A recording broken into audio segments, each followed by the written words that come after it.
বিতরণ করছি, মা বোনদের কাছে দিচ্ছি এবং তাদেরকে আমরা বুঝাচ্ছি যে বিএনপির ভারপ্রাপ্ত চেয়ারপারসন যদি ক্ষমতায় আসেন তাহলে উনি আমাদের জন্য, আমাদের এই জনগণের জন্য উনি কি করবেন সেই বার্তাটা আমরা সবাইকে দিচ্ছি। আর আজকে এই কুশিয়ার এই তিনগাঁয়ে এসে আমার খুব ভালো লাগছে যে আজকে আমার সাথে আমার এক জুলাই যোদ্ধা এই সজল, আমার এই জুলাই যোদ্ধা সজল, ও আমার সাথে সকাল 11টা বাজে ছিল। ওর সাথে আমরা চাষারা যখন যাই তখন এই স্বৈরাচারী সরকারের দোসর গুলি করে এবং আমি বেঁচে যাই, বাট ও গুলি খেয়ে বসে এবং ওকে আমি রিক্সায় করে হসপিটালে পাঠাই। আমার আজকে খুব ভালো লাগছে, ওর বাবার সাথে এখানে এসে দেখা হয়েছে। আমি ওর বাড়িটা চিনতাম না, যাক আজকে চিনে গেছি এবং ওর বাবাকে সান্ত্বনা দিয়েছি যে আমিও একজন জুলাই যোদ্ধা, আপনার সন্তান হারাইছে তো কি হয়েছে, আমি আপনার সন্তান হিসেবে তো আল্লাহ আমাকে বাঁচায় রাখছে। ইনশাল্লাহ আমার আল্লাহ পাক যতদিন বাঁচায় রাখছে আমি ইনশাল্লাহ আমার ভাইয়ের তরফ থেকে সব কিছু আপনাকে করব, এই ঘোষণা আমি তাকে দিয়ে আসছি। আর এই এলাকাবাসীকে আমি আমার ভাইয়ের তরফ থেকে আমি সালাম জানাচ্ছি। সবাই এলাকাবাসী সবাই যেন আমার ভাইয়ের জন্য দোয়া করে। আসলে সত্যি কথা বলেছেন যে বন্দরবাসী হচ্ছে সবচাইতে নিগৃহীত।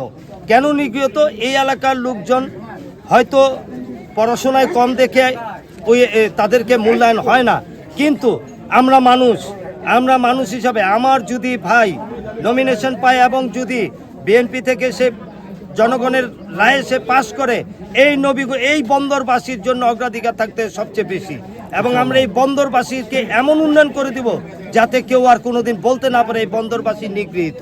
আমার বড় ভাইয়ের পক্ষ থেকে এতটুকুই বার্তা দিতে চাই, আপনারা আমার ভাইয়ের জন্য শুধু দোয়া করেন যাতে আমার ভাই নমিনেশন পায়।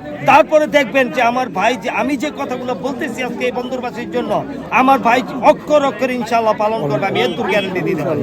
প্রতিটা ঘরে ঘরে আমরা 31 দফা বাস্তবায়নের জন্য যে বাবুল ভাইয়ের পক্ষ থেকে যে আমরা যে রিপ্লেট বিতরণ এবং জনগণের মাঝে যে বোঝানোর ব্যাপারটা আমরা এগুলা বাস্তবায়ন করব। আশা করি তারেকিয়া ভবিষ্যতে যদি ক্ষমতায় আসে তাহলে বাংলাদেশের উন্নয়ন হবে এবং বিভিন্ন কাজকর্ম হবে। আর বাবুল ভাইয়ের পক্ষ থেকে আমরা আজকে আসছি, আপনারা সবাই বাবুল ভাইয়ের জন্য দোয়া করবেন। বাবুল ভাই যদি নমিনেশন প্রত্যাশী যদি পায়, সবাই তার জন্য দোয়া করবেন।